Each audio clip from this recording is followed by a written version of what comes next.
네, MPATV 시청자 여러분 안녕하십니까, 박태양입니다. 오늘은 매경 부동산 사업단 건축 분야 자문위원 이인화 교수님 모셨습니다. 안녕하십니까? 네, 안녕하세요. 네, 인하단결 이인화입니다.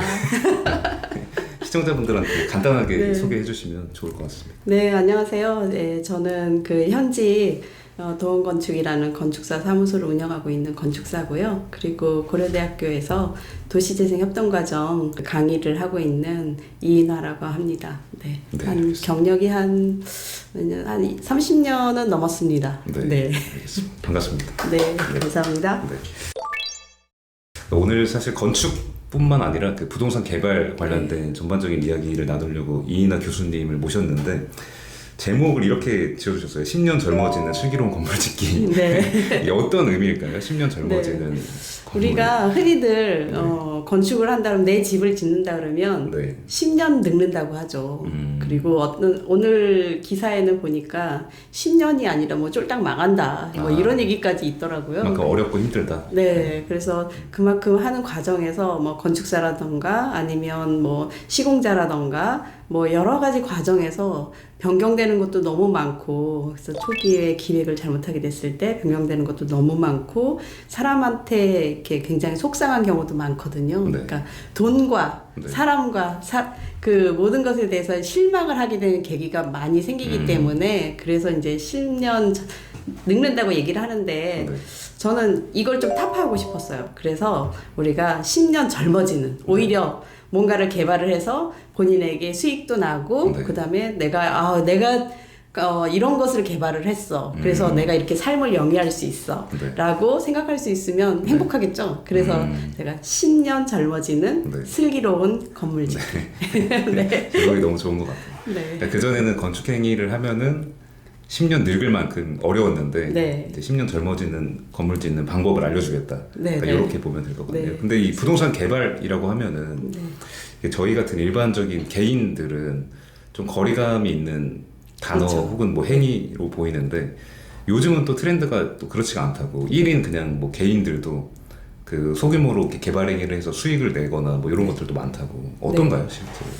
실제로 사람들이 이제 그 건물을, 내가 땅을 사서 건물을 짓고 싶다. 네, 이렇게 생각해서 나도 개발을 해야지 라고 생각을 하는데요.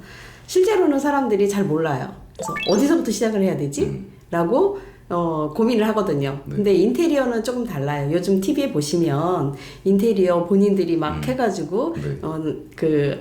이제 자랑도 하고, 네. 뭐 비용도 이렇게 저렴하게 들었다라고 하는 부분들이 많이 있거든요.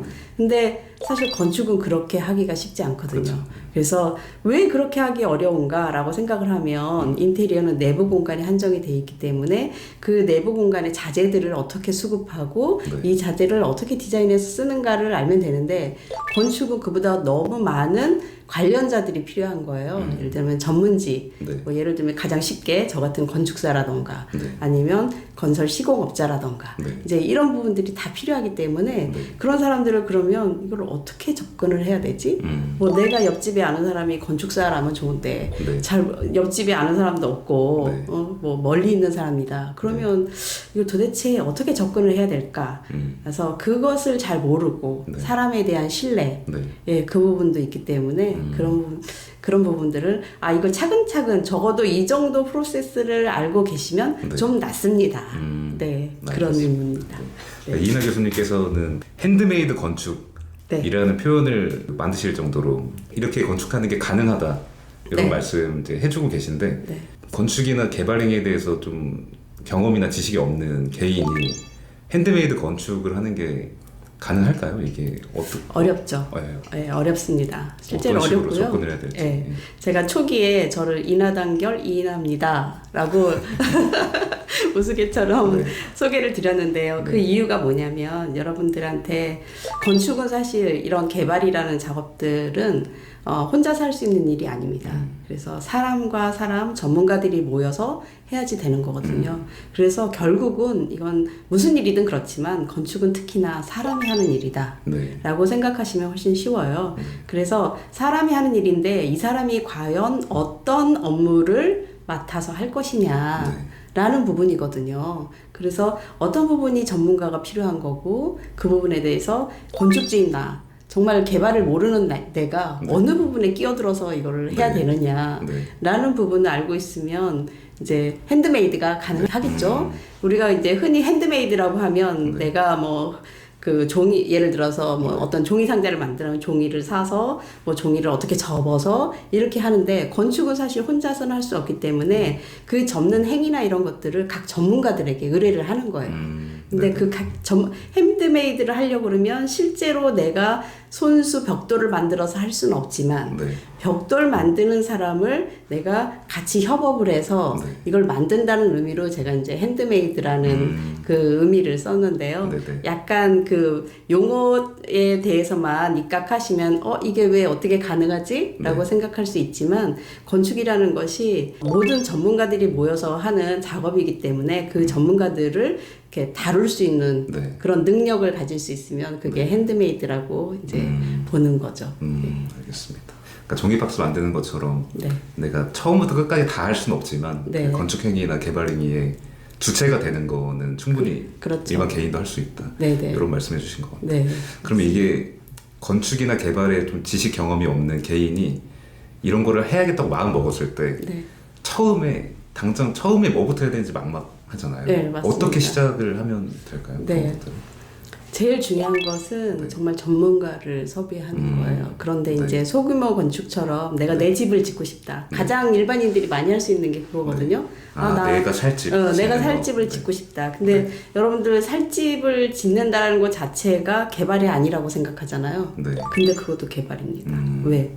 땅을 처음부터 내가 있던 땅이라면 그 땅에서 어떻게 시작을 해야 될지 네. 아니면 땅이 없다 그러면 땅을 구입하기 위해서 이거 좋은 내가 원하는 땅을 내 상황에 맞는 땅을 구입을 해야 되잖아요. 그러면 땅을 알아보는 단계서부터 그리고 비용을 만들어가는 단계, 전문가를 섭외하는 단계, 그리고 시공할 때 각종 재료나 이제 그 설계에 의해서 그 재료가 정해지진 하지만 어쨌든 그 시공하는 단계마다 또 비용이 들어가는데 그 시공사들과의 관계, 그리고 나서 입주, 네. 이제 다 지어지면 준공허가를 맡아서 입주를 하게 되는데 입주를 하게 되면 입주를 했을 때 나 혼자만 입주할 것인지 아니면 요즘에 뭐 공동주택 낮은 다세대 주택이라던가 이런 거를 건축을 해서 분양도 하거나 아니면 다가구를 지어서 뭐 임대를 놓거나 예 그렇게 하는 단계 그리고 유지 관리를 하려고 그러면 유지 관리를 하는 단계 이런 것들이 이제 다 하나의 그 과정이기 때문에 그런 과정 내가 최종적으로 건물을 가져서 수익을 갖는 단계까지 가야지 이게 개발이 완성됐다라고 하는 거거든요. 그러니까 중간 과정까지 있으면 그건 개발이 완성이 아니에요. 그래서 여러분들이 집을 짓는다 그러면 집을 짓는 그 A부터 Z까지의 과정을 다 아는 것이 건물이 크던 작던 그걸 개발로 보시면 됩니다. 네. 그러면 이게 그러니까 내가 지금 땅을 갖고 있지 않은 개인이 이 건축 개발 행위를 하려고 할 때 이 땅을 먼저 매입을 해야 하잖아요. 네네. 그러니까 이럴 때는 어떤 식으로 하면 좀 더 잘할 수 있을까요? 여러분들이 땅을 매입을 할 때요, 이래요. 그냥 내가 이렇게 가장 쉬운 방법, 그러니까 모든 사람이 가장 쉽게 접근하는 방법이 공인중개사에게 의뢰를 합니다. 네. 제가 이 땅, 이러이러한 규모의 땅을 내가 요 정도의 돈을 가지고 있으니 이런 규모의 땅을 좀 알아봐 주세요. 라고 맨 처음에 접근을 하죠. 그런데 이제 그 상황에서는 내가 무엇을 지어야겠다.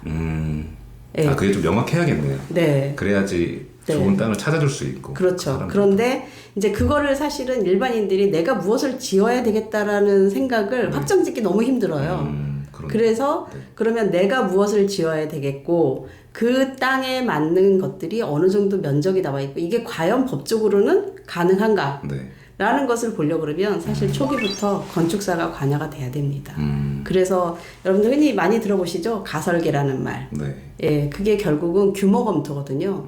이 땅에 법적으로 가능한가? 가능하다면 어느 정도의 규모까지 가능한가? 예, 그걸 알아보는 거라서 여러분들이 이제 저는 그래요. 뭐 개발에 접근하려고 그러면 처음부터 건축사하고 논의를 하셔야 되고 네. 또 조금 더 낫다 그러면 조금 더 좋다 그러면 뭐냐면 시공사. 네. 그러니까 시공자와도 네. 왜냐하면 시공자는 또 시공할 때 민원이라던가 이런 부분에 대한 네. 그 많은 경험이 있기 때문에 네. 그런 시공자에게도 이 땅에 대해서 한 번쯤 같이 네. 예, 물어봐 주시면 또 훨씬 낫죠.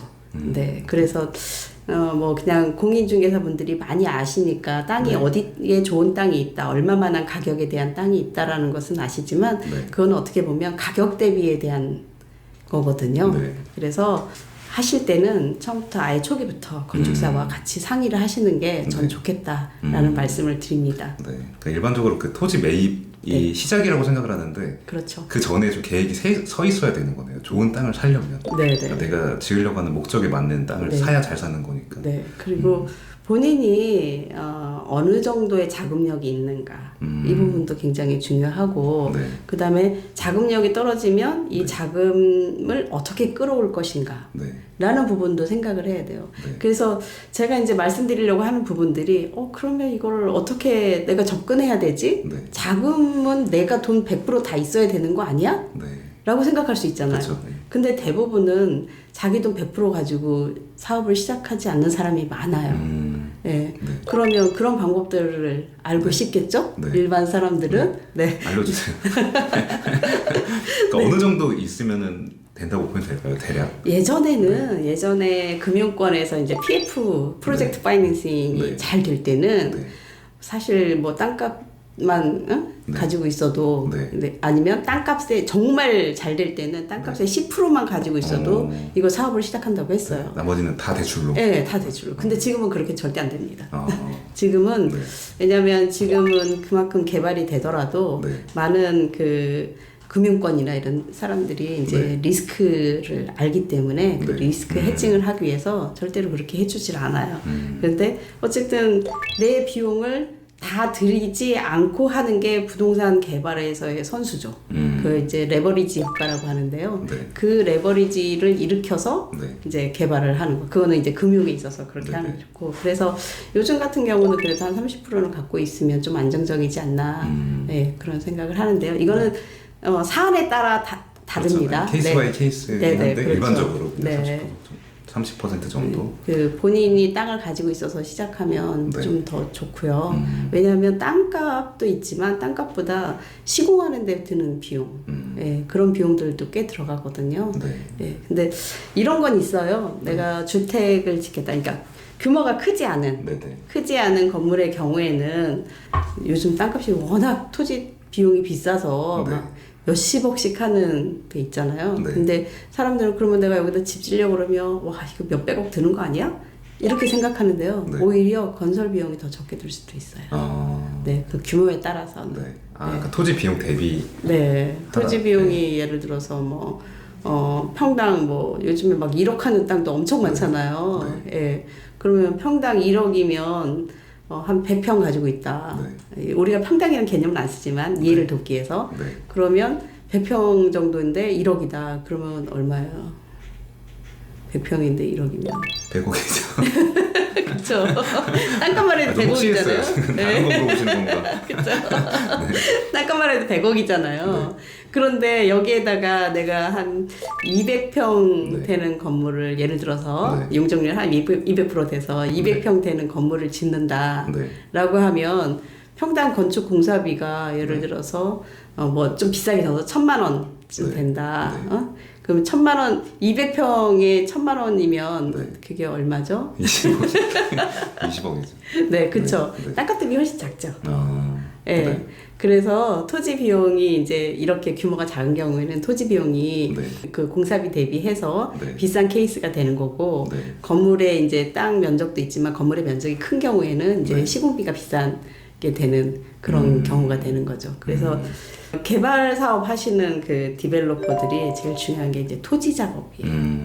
예, 이 땅을 얼마나 싸게 사느냐에 따라서 네. 사업의 성패가 갈린다고 보는 확률이 많은 거죠. 네. 네, 그래서 이제 뭐 요즘 이야기해서 좀 그렇지만 네. 대장동 이야기를 한다 그러면 건설 이렇게 개발 사업의 가장 그 큰 리스크가 되는 부분 네. 이거는 꼭 이게 정말 쉬우면 사업이 성공할 수 있어라고 하는 부분들이 이 토지에 대한 부분이에요. 토지 매입가를 얼마나 싸게 네. 구입을 했느냐. 네. 그리고 이제 또 하나는 자금력이죠. 네. 예, 내가 토지는 좋은 땅이 있는데 내가 저 땅을 구입할 네. 비용에 대한 능력이 없으면 네. 결국 못 하잖아요. 네. 그래서 토지를 구입하고 시공을 할 수 있는 그 자금력, 그 자금력이 중요하고 그 다음에 또 중요한 게 뭐냐면 건축을 하다 보면 그러니까 우리가 건물이라는 것은 내 마음대로 질 수가 없어요. 우리나라 전 국토의 땅 중에 네. 내 마음대로 아무거나 질 수 있는 땅은 별로 없다고 보시면 돼요. 왜냐하면 그거는 법적인 네. 제한을 항상 받습니다. 모든 땅에. 그러면 법적인 제한을 받게 되면 그 법적인 걸 풀어야 되잖아요. 네. 이 건물을 짓기 위해서 허가를 받아야 되니까. 네. 어떻게 푸나요? 네, 그래서 그거를 그 인허가를 받습니다. 아. 법규부터 시작해서 계획해서 네. 이렇게 되는데 이게 과연 될 수 있는지 이제 관공서에 건축 인허가를 받아요. 네. 그럼 인허가 받는 게 굉장히 리스크가 크죠. 음. 이제 뭐냐면 이게 인허가가 안 된다. 네. 근데 실컷 했는데 네네. 실컷 했는데 인허가가 안 돼. 땅까지 샀는데 네. 인허가가 안 된다. 네. 그럼 어떻게 되는 거예요? 비용 다 날리는 거잖아요. 음. 그래서 인허가 리스크가 굉장히 커요. 물론 인허가 그건 확인을 해도 좀 벗어날 수 없는 리스크인가요, 그게? 리스크를 줄이려면 그러면 리스크를 줄이기 위해서 건축사가 있는 거죠. 네. 그 법규 검토를 다 같이 해서 네. 법규 검토를 해서 이제 이 정도면 법에서 네. 다 허용이 된다라는 이제 내용으로 가는 거고요. 네. 근데 사실은 각종 심의라던가 이런 제도는 네. 건축사가 이거를 다 확답을 할 수 없는 경우들도 꽤 많이 있어요. 우리나라는. 네. 우리나라 인허가가 굉장히 그 인허가권자의 그 권한이 굉장히 큽니다. 법적으로 되는데도 불구하고 네. 이제 좀 안 된다라고 하는 부분도 있고 아니면 시간을 굉장히 길게 끌어서 네. 시간을 만약 길어지면 하루하루가 PF를 일으킨 그 건축주에게는 그 하루하루가 돈이죠. 그렇죠. 네, 하루하루가 돈이 되니까 그 부분 때문에 이렇게 어렵게 하기는 네. 이제 불안하죠. 네. 그래서 이제 제가 대장동 얘기를 꺼냈지만 네네. 요 세 가지가 정말 중요해요. 근데 대장동 같은 경우는 네. 뭐 성남 도시개발공사에서 땅을 해결해 줬잖아요. 네. 왜냐하면 일반 사람들에게 땅값을 다 주고 산 게 아니고, 예, 그래서 땅값을 일단 해결을 줬고, 네. 예, 싸게 해서 해결을 해줬고, 네. 그 다음에 이제 자금에 대한 부분은 네. S 모 기업, 네. 모 기업의 어느 분께서 비용을 빌려줬죠. 근데 그 비용을 그렇게 빌려준다라는 것은 내가 이 사업에 대해서는 담보할 수 있기 때문에 빌려줘야 되겠죠. 담보하기 어렵고 리스크가 크다 그러면 그 비용을 빌려줄 수가 없죠. 회수할 수가 없으니까요. 예, 그래서 그 자금을 빌려주는 부분이 있으니까 네. 어쨌든 그건 사업성이 굉장히 좋기 때문에 빌려줄 수 있다라는 거죠. 편안하게. 네. 예, 그러니까 사업성이 좋다라는 부분이 있으니까 그것도 굉장히 쉽게 자금을 이제 모은 거고, 네. 그 다음에 이제 마지막으로 인허가에 대한 부분은 네. 성남시에서 다 해줬잖아요. 네, 인허가에 대한 부분은 성남시에서 책임을 지고 했기 때문에 그 세 가지 리스크가 해지된 상태에서 네. 이제 갔으니까 굉장히 우수한 사업이라고 볼 수 있습니다. 그러니까 네네. 누구든지 그런 사업이 있다 그러면 누구든지 다 해보고 싶은 그런 네. 사업이죠. 그러니까 사업이라는 게 필연적으로 리스크를 따르기 마련인데 네, 그런 거에 대해서 좀 이미 해치기가 네, 좀 보장된 상황에서 하는 사업이다 보니까 그렇죠. 네, 그런 말씀해 주신 것 같습니다. 네, 네. 그러니까 시대 상황에 따른 분양성이나 이런 것들은 그 상황에 따라서 많이 다르긴 한데 이제 제가 드리는 것은 시대 상황이 그 분양성이나 이런 것보다는 기술적인 부분에 있어서 네. 리스크라고 보면 그런 부분의 리스크가 네. 굉장히 일반 그 어떤 프로젝트든 있는 네. 그 리스크가 컸다라는 거죠. 그래서 이제 그 부분이 많이 해결이 돼서 네네. 어쨌든 그 사업은 굉장히 좋은 그 개발하는 사람에게서는 굉장히 네. 좋은 사업이고요. 네. 모든 부분이 비용에 대한 부분을 우리가 무시하고 갈 수가 없잖아요. 네. 우리가 물건을 하나 사더라도. 네. 그래서 개발 사업은 사실 그 금융을 어떻게 일으키느냐. 그리고 레버리지라는 이야기를 쓰는 것도 그 네. 금융에서의 그 비용을 줄이는 거. 네. 예, 그 부분이 중요하고. 네. 예, 그래서 우리가 이제 하나의 건축사에게 이렇게 어떤 법적인 검토를 맡겨서 네. 이 개발을 하는 이유도 사실은 인허가에 대한 부분을 건축사가 대행을 해주거든요. 네. 건축주 대행을 해주기 때문에 네. 그 부분 굉장히 중요하니까 대행을 시키겠죠. 네. 그리고 물론 법적으로도 건축사가 하게 되어 있지만 네. 그만큼 전문가의 영역이 필요하다라는 거죠. 네. 네, 알겠습니다. 이 건축 개발 행위를 할 때 필연적으로 따라오는 리스크가 그 인허가 관련된 리스크랑 그리고 아까 또 이게 네.